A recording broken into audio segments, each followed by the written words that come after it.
Olá, está começando mais um programa Debate Virtual e o assunto de hoje é a alimentação durante a pandemia do coronavírus.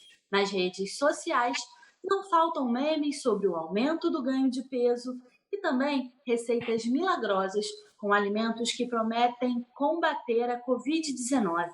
Para nos dar dicas sobre como fortalecer a imunidade, vencer a batalha contra a balança e também nos proteger de possíveis contaminações de alimentos que chegam por delivery, eu converso agora com a nutricionista Maria Clara Pinheiro. Doutora, muito obrigada pela sua participação aqui na TV Alergia. Eu que agradeço o convite. Muito obrigada. Doutora, eu queria começar falando sobre a alimentação como remédio. Porque, como eu disse, a gente ouve muito por aí receitas milagrosas. Na maioria das vezes, não tem nenhum tipo de comprovação científica, nenhum estudo, e as pessoas embarcam nesses memes e nessas fake news que aparecem pela internet. Mas uma alimentação balanceada já está mais do que provado que pode sim ajudar muito a fortalecer a imunidade tão preciosa nesses momentos de pandemia. Sim, o que é importante a gente esclarecer para as pessoas?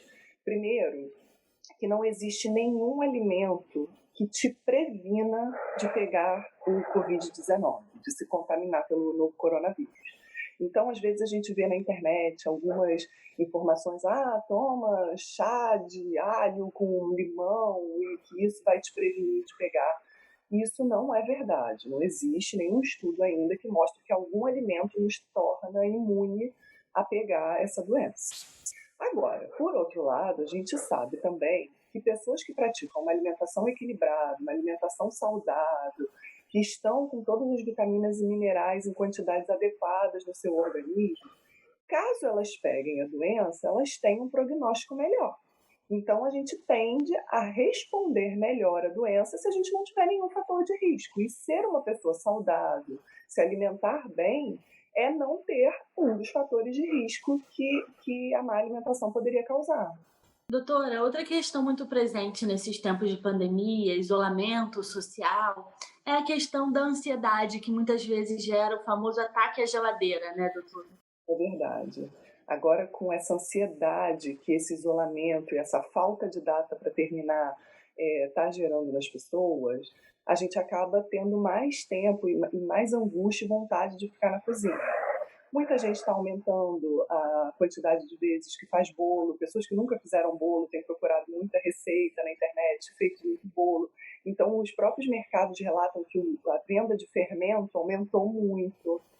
As pessoas estão procurando preparar mais comidas gordurosas ou comprar muitos snacks, muitas não é besteira, né? Mas muitas comidas que não faziam parte do dia a dia para confortar esse momento que elas estão passando. E aí ficar comendo muita besteira por um longo período de tempo, muitos alimentos não saudáveis por um longo período de tempo, também pode ser prejudicial à saúde, porque a pessoa acaba talvez desenvolvendo uma hipertensão ou desenvolvendo diabetes. Então, é importante, mesmo com essa ansiedade toda, essa vontade de comer doce aumentada, que a pessoa procure manter o equilíbrio. Não é para não fazer o bolo, é só para não comer ele inteiro. Nem fazer todo dia, né? Doutora, outra coisa que a gente tem ouvido bastante relatos e dificuldades, por exemplo, é muita gente que estava acostumado a ir à academia, sei lá, 3 vezes por semana, por exemplo, hoje em dia não está podendo ir. As pessoas que procuravam, pelo menos no fim de semana, e fazer exercícios ao ar livre, também não estão podendo fazer. E aí estão relatando que, embora estejam tendo uma alimentação mais regrada, mais balanceada, estão ganhando peso ou não estão conseguindo perder peso. A falta do exercício físico também ajuda nessas duas questões, né? Tanto no ganho de peso quanto na dificuldade de perder peso, né? O exercício físico ele é um grande aliado para manutenção e para perda de peso. É claro que, assim, não puxando a sardinha para o meu lado como nutricionista, mas, assim, não adianta fazer exercício e não fazer dieta. Mas o exercício ele ajuda muito a conseguir manter o peso e muitas vezes o exercício também tem um fator psicológico super importante, porque naquele dia que a pessoa vai à academia ou ela pratica atividade física, ela dificilmente erra na dieta. Ela pensa assim, nossa, já fiz meu exercício, vou estragar hoje. e aí não erra nesse dia. E aí, como a gente não está podendo fazer exercício, pelo menos não da maneira que se fazia, as pessoas às vezes dão uma escorregada maior. O que eu acho importante é que, de repente, as pessoas procurem ou conversar com seus professores que davam aula presencial para ver se eles podem montar um treino online.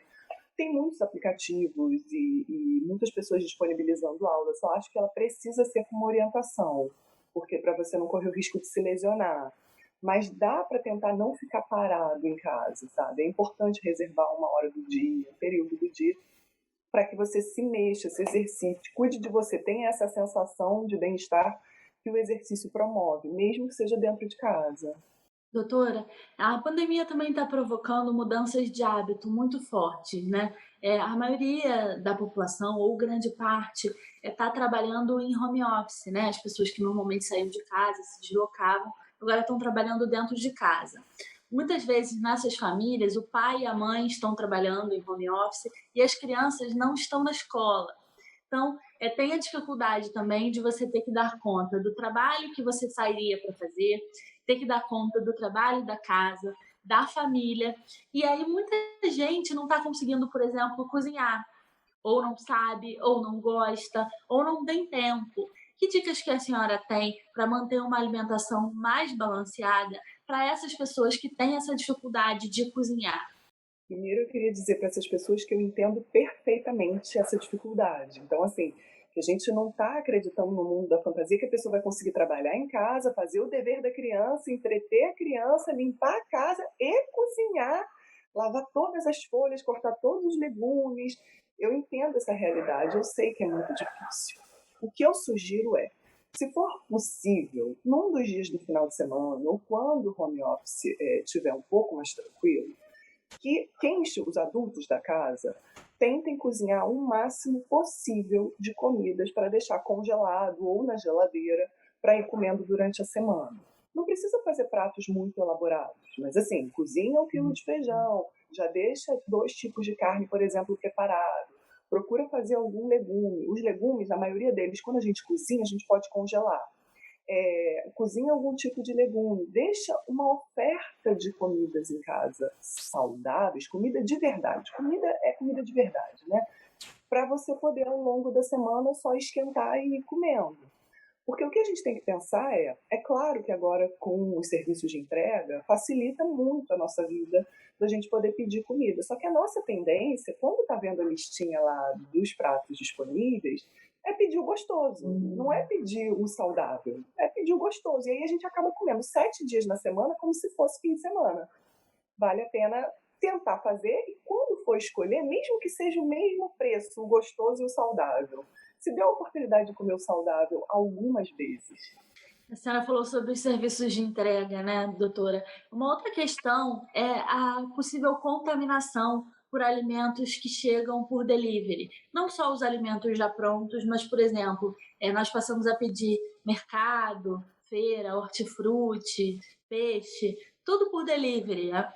Algumas pessoas, né, que não estão saindo de casa nem para buscar o alimento, têm pedido, inclusive, frutas, legumes, verduras por delivery. E tem se falado muito da contaminação desses alimentos, né? Que eles podem vir contaminados ou nos contaminar. Que cuidados a gente precisa ter com esses alimentos antes de consumir, assim que eles chegam? Então, o ideal é que todo alimento, todo produto que chega na nossa casa neste momento seja higienizado. Todo produto que vai para a geladeira, então frutas, legumes, verduras, principalmente os que a gente consome sem tirar da embalagem, por exemplo, o iogurte é diferente, mas todos os produtos que a gente só tira a casca, alimentos in natura. A gente deve fazer uma solução com 1 litro de água para 1 colher de sopa de água sanitária ou de hipoclorito e deixar esses alimentos completamente submersos por 20 minutos. Depois enxágua em água filtrada, seca para não estragar rápido e guarda na geladeira. Os produtos que vêm embalados de fábrica, como arroz, feijão, iogurte, a gente deve borrifar álcool gel em tudo ou lavar com água e sabão. Álcool gel não, pode ser álcool líquido, né? Ou lavar com água e detergente. Então esfrega bem ou passa álcool líquido e depois guarda na sua despensa. é importante que a gente higienize também as sacolas que vêm do mercado ou descarte. Dependendo, se for sacola retornável, a gente higieniza, se for sacola de plástico, a gente procura descartar ou higienizar para depois usar para lixo. Doutora, em relação à comida que a gente pede num restaurante, por exemplo, é mito ou é verdade essa questão de que no preparo do alimento ele pode ser contaminado e nos contaminar? Então, a princípio, não tem nada que mostre que o alimento cozido transmita o vírus. Então, vamos supor que a pessoa que preparou esse alimento está contaminada. Ela pode contaminar o alimento, mas ao longo do processo de preparo, esse vírus ele é inativado, acabou, e aí ela embala esse alimento. Se todas as normas de higiene foram cumpridas pelo restaurante e a pessoa, depois do alimento preparado, não colocou novamente a mão dele, e aí embalou, mandou pelo transporte, pelo entregador e chegou na nossa casa, a embalagem vai estar contaminada. Então, por isso é importante que a gente descontamine e se desfaça da embalagem. Mas o alimento, a princípio, não corre risco de contaminação. A gente pode consumir, sim, alimentos de restaurante nesse momento. Doutora, a senhora falou sobre a questão de que a gente em casa, né, tem a tendência de querer comer mais ou fazer bolo sempre, né? Uma pesquisa que já apontou o aumento do consumo de fermento, por exemplo. Eu tenho uma filha de 2 anos e eu percebi que no início da quarentena ela queria comer até parede se deixasse. Mas eu ouvia muito as mães dos amiguinhos reclamando que as crianças não estavam aceitando comer nada, que estavam com muita dificuldade em comer. Essas duas questões são muito presentes, não só nas crianças, mas principalmente nelas, né? Ou o aumento da vontade de comer, ou a dificuldade em se alimentar, né? As crianças são grupos muito suscetíveis a sentir essa mudança e elas não estão entendendo direito o que está acontecendo, então elas respondem de maneira muito diferente. As crianças que estão acostumadas a comer na creche, na escola, às vezes, quando vão comer em casa, rejeitam o tempero do feijão, não gostam da comida de casa, estão acostumadas a comer naquele ambiente cercado de amigos comendo a mesma comida. Então, elas acabam rejeitando um pouco a comida, e aí vai ser todo um trabalho da família para poder tornar lúdico aquele momento e a criança conseguir voltar a ter o apetite de antes. E o contrário, que é o que eu tenho visto mais acontecer com os meus pacientes mirins, é que as mães relatam assim, que as crianças estão comendo 2, 3, 4 vezes mais do que comiam. Assim, o gasto de compras aumentou muito, porque a fome é enlouquecedora, eles querem comer o tempo todo, uma hora um biscoito, uma hora um pão, uma hora iogurte, e toda hora querem comer, comer, comer. Isso não é um problema se a gente pensar numa criança saudável, em fase de crescimento, que brinca, corre mesmo dentro de casa. O importante é que dentro de casa a oferta dos alimentos para a criança comer sejam boas ofertas. Então, você disponibilizar bastante fruta, disponibilizar iogurte, disponibilizar sanduíches prontos com queijo, disponibilizar alimentos saudáveis para a criança comer, não deixar só no pacote de biscoito recheado ou na batata frita, procurar ofertar para a criança e para os moradores da casa alimentos in natura, para quando a fome bater, poder pegar esses alimentos e comer. Outra questão que a senhora falou é do gasto de energia, né? A maioria das crianças em casa acabam gastando menos energia, na maioria das vezes, principalmente as crianças um pouquinho maiores, né? Que já ficam muito mais no videogame, na televisão, nos joguinhos de celular, né? Muitas vezes as crianças um pouquinho maiores dessa faixa etária já gastam muito menos energia, como a senhora disse, estão comendo mais. O que é importante para essas crianças? Eu acho que uma boa conversa, porque essas crianças já têm um poder de entendimento maior, geralmente são pré-adolescentes, explicar da importância de não ganhar muito peso e não perder o controle do que se está comendo, ofertar alimentos de qualidade para essa criança e estimular que eles se movimentem mesmo dentro de casa. Então, pedir ajuda para varrer um chão, pedir ajuda para passar um pano, pedir para a criança arrumar a cama, qualquer coisa que ela se movimente dentro de casa, além de ajudar a família a manter a casa organizada, vai ajudar esse metabolismo da criança a se manter ativo. Doutora, eu entrevistei esses dias uma pessoa que teve o coronavírus. E o que a gente ouve muito de relatos é que a maioria das pessoas tem um dos principais sintomas é a perda de olfato e paladar.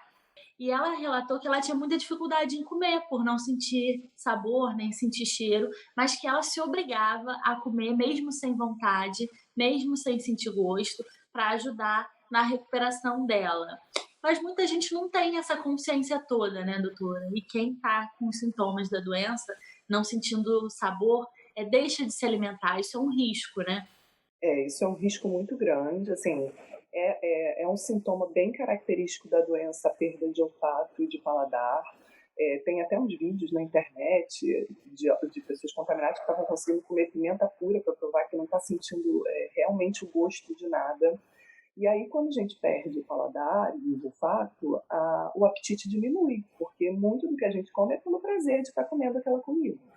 É importante que a pessoa procure se alimentar independente da fome. Claro que ela não precisa comer uma quantidade grande, mas ela precisa comer de 3 em 3 horas para que ela mantenha o corpo dela alimentado e nutrido para combater o vírus.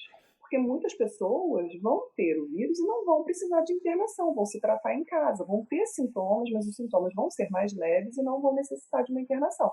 Então você vai precisar desse autocuidado.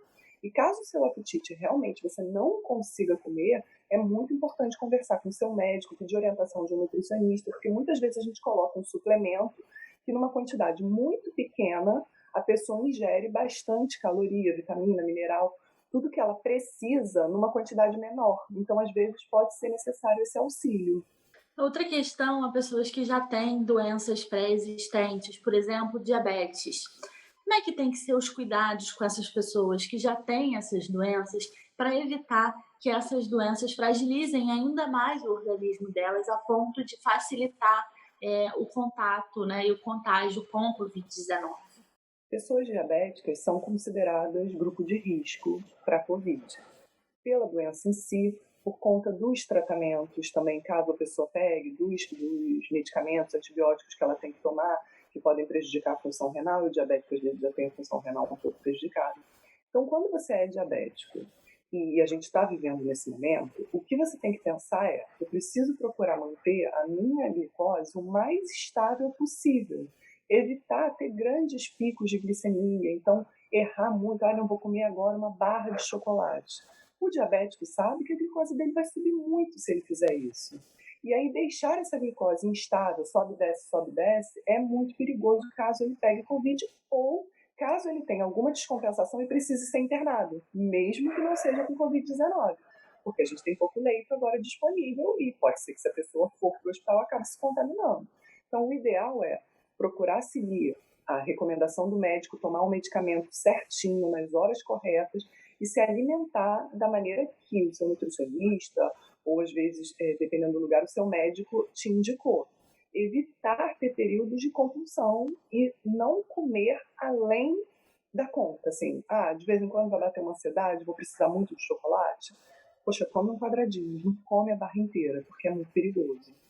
Doutora, quando a gente fala em nutrição, normalmente a gente ouve falar muito em modismos, né? E muito naquelas tendências, né? Aquela coisa, o ovo já foi vilão, depois o ovo foi superalimento. O que a gente precisa ter em mente, né? O que é uma regra quando a gente pensa em alimentação balanceada, numa alimentação saudável?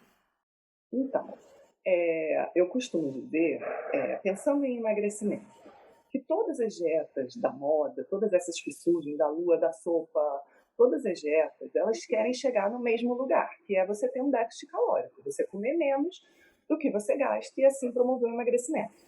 Acontece que o ser humano muitas vezes precisa de um estímulo, ele precisa achar que ele está fazendo alguma coisa diferente e ele acaba se entregando a essas dietas. O problema das dietas da moda é que, por serem muito restritivas, muitas vezes tirarem um grupo de alimentos acabam causando alguma deficiência nutricional. E nesse momento não é o momento da gente correr o risco de ter deficiência nutricional. Então não é o momento da gente fazer uma dieta muito restritiva, não é o momento da gente querer perder muito peso. A gente tem que manter uma dieta equilibrada, saudável, recomendada por um nutricionista, evitando consumir alimentos processados, preferindo alimentos in natura, mas evitando fazer grandes restrições.